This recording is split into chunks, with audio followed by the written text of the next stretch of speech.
Hello, এই দেখো এই পান দুটো নিয়ে আঁকতে বসেছিলাম। আসলে কি হয়েছে, 1 অগস্ট আমার এক কলিগ রেশমির বিয়ে ছিল। তো সব ব্রাইডদের মতো ওরও ইচ্ছে ছিল যে ও কলকা আঁকা পান দিয়ে মুখ ঢেকে যাবে শুভদৃষ্টি করতে। এবার যেহেতু ওর বাড়ি আমার বাড়ি থেকে খুব একটা দূরে নয়, আর আমি একটু আধটু আঁকতে পারি, তাই আমি ওকে বলেছিলাম তুমি আর্টিফিশিয়াল পান কিনো না, আমি তোমায় এঁকে দেবো।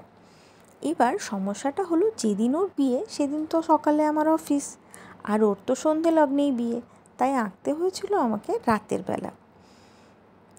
আমি না কখনো এর আগে পানের ওপর ড্রয়িং করিনি, তাই অনেক কিছু জিনিস আমার আইডিয়া ছিল না। মানে ধরো, এই যে রাতের বেলা আমি পানটাকে এতক্ষণ বাইরে রেখে এঁকেছি, তারপর পরের দিন সন্ধেবেলা হতে হতে পানটা কিন্তু একদম নেতিয়ে গেছিলো। যদিও আমি আঁকার কমপ্লিট হওয়ার সঙ্গে সঙ্গেই ফ্রিজে রেখে দিয়েছিলাম, তবুও আঁকতে তো সময় লেগেছে, সেই সময়টা তো বাইরেই ছিল, তাই এটা নেতিয়ে গেছিলো। তবুও খুব একটা খারাপ লাগছিল না। আমি একটা ভিডিও কিন্তু অ্যাড করে দিয়েছি শেষে, তোমরা দেখো তো।